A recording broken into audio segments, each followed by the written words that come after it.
Thank you for staying with us. You're still watching The Breakfast on Plus TV Africa. Dangote slashes petrol prices again. Importers concerned. Dangote Petroleum Refinery has reduced the ex-depot price of petrol by 65 naira from 890 naira to 825 naira per litre, effective from February 27, 2025. This is the second reduction this year and the third in 2 months. Importers of the petroleum product are concerned that this price cut might force dealers to sell petrol below their cost price, as consumers are likely to prefer cheaper options. The refinery aims to ease the financial burdens on Nigerians, especially with the upcoming Ramadan season. This price reduction follows earlier cuts in February and December 2024. The company has emphasized its commitment to supporting the Nigerian government's economic recovery plan and has assured that the price cuts will benefit various sectors, including reducing the risk of fuel scarcity. While the price cuts are welcomed by consumers, fuel importers are worried about the impact on their businesses. Despite a decrease in fuel imports, about 50% of the domestic supply still relies on imports, and these price changes could make it difficult for importers to remain competitive in the market.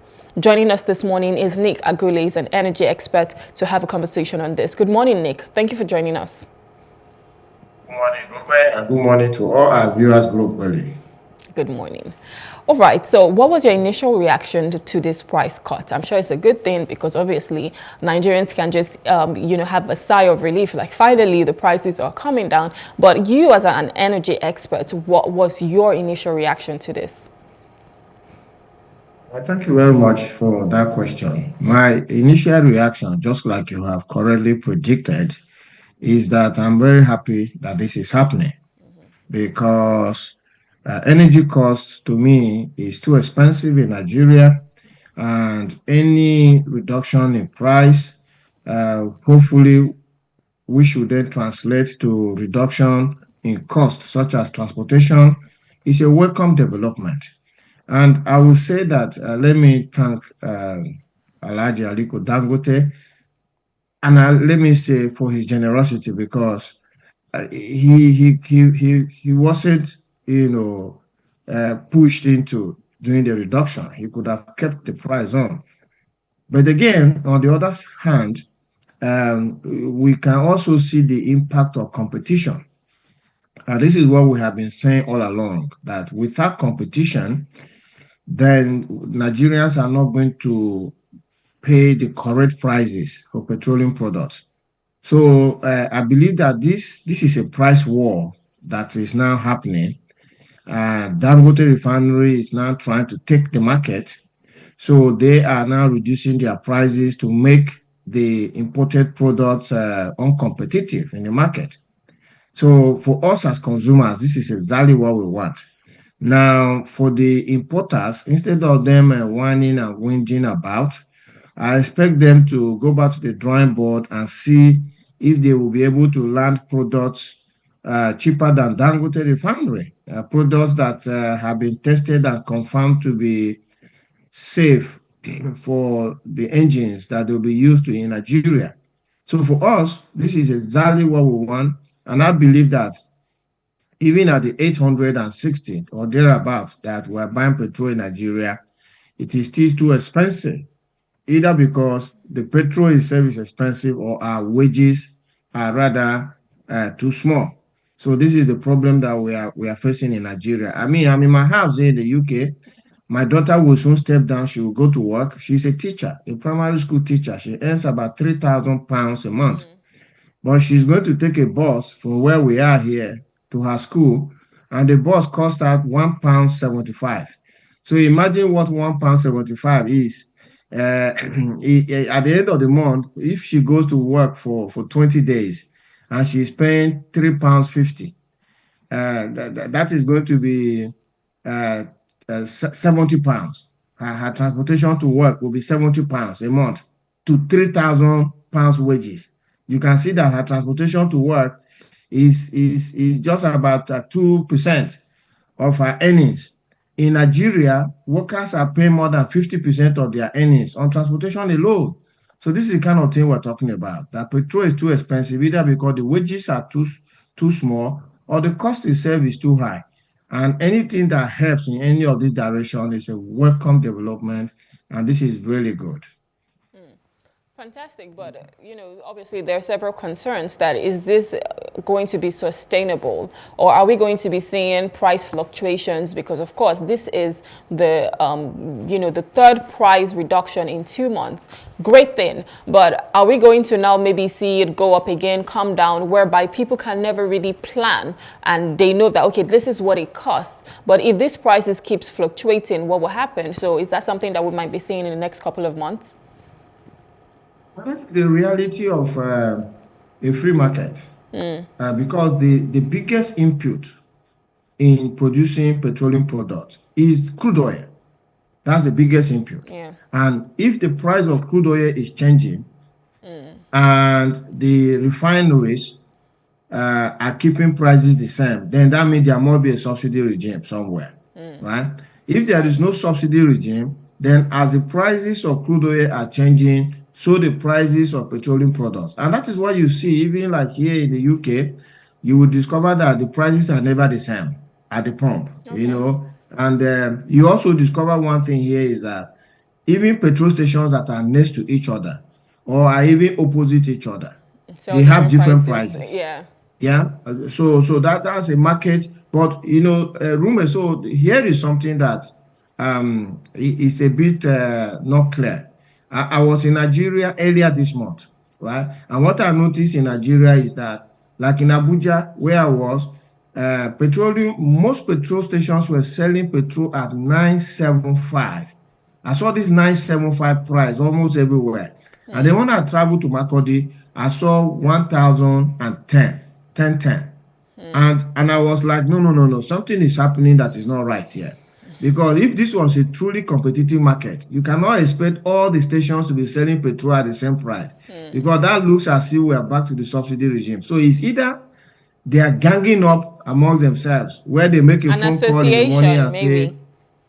today everybody should set their pump at 975, which is not right, because that is collusion, right? That's something that the government needs to look at, because you see, the prices are expected to be different, because some of the stations are selling old stock, some are selling new stock.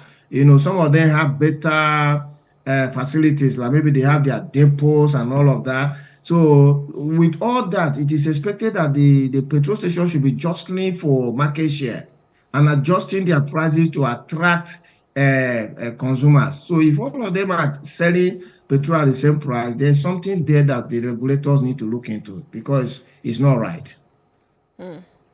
So right now, what's the way forward? Because of course, as with this price reduction, do you think it goes with the refineries' alignment? Of course, for Dangote, I'm sure he's still making money somewhere. But for the other importers right now, how are they supposed to thrive in this type of world? Definitely, like you said, I also believe that Dangote is making money. I Yeah. think he's actually making a lot of money. Because if you ask me, properly priced, petrol should be in the neighborhood of about 500 naira in Nigeria per liter, right? So, two things that will happen. In the short term, the importers need to go back to the drawing board. They need to see where they can source petroleum products cheaper. They need to work on their logistics.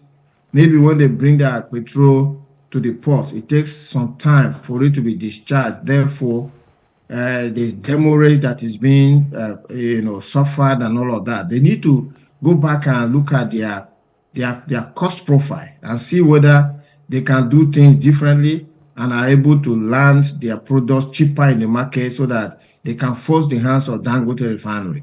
For us, as they are doing that, we like it, because that is what will make us pay the appropriate prices for petrol.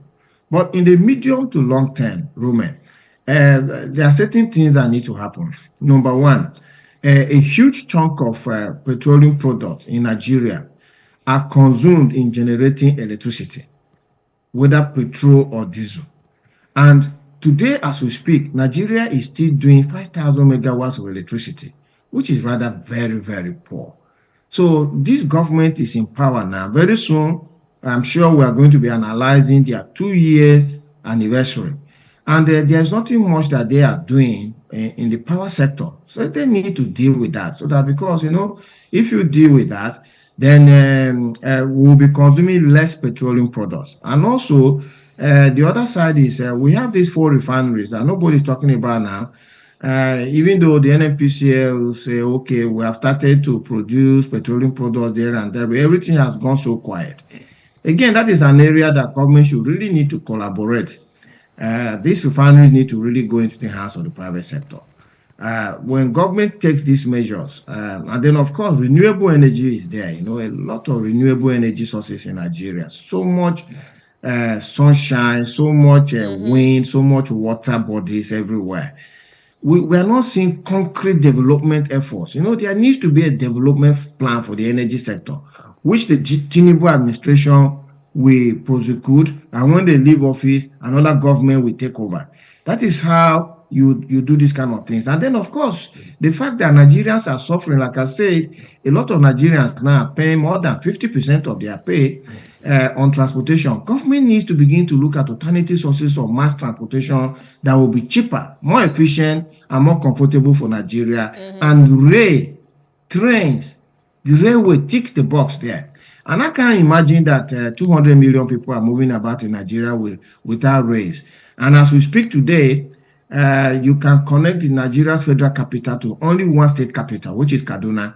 The other 35 state capitals are not connected. And if you see an economy like in the UK here, where the rails are used as the most, the basic form of transportation. Today in London, the London Underground alone is going to carry more than 1 million passengers. Right? Today, only London on the ground. And we're not talking about overground, we're not talking about the trams, we're not talking about the Dockland Light Rail, and then the bus system and all of that. All those kind of things are not happening in Nigeria, and the government really needs to do this. The government doesn't have money to. All right.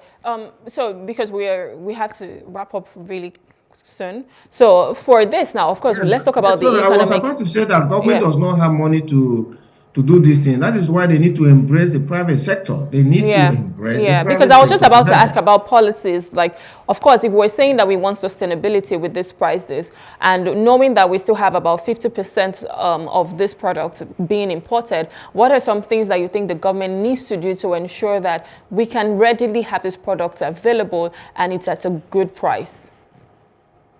Okay, so for me, the government needs to take certain steps. Number one, what's happening at the ports?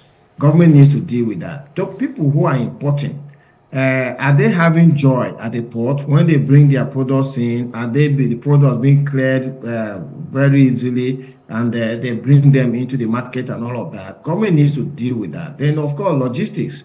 They are transporting these products on the roads. Roads are very bad. Then a lot of security agents on the roads who are delaying these trucks and all of that. And there are other long-term projects like the pipelines. Nigeria is crisscrossed with all sorts of pipelines underground. And those pipelines have been out of use for a long time. These are areas where government should just hand over these pipelines to the private sector, let them refurbish them, fix them, and they will now be transferring petroleum products through pipelines. So that even these tanker fires that we very often see happen will no longer happen again, because petroleum products are being transported with pipeline. If they are being transported with pipeline, they will be cheaper.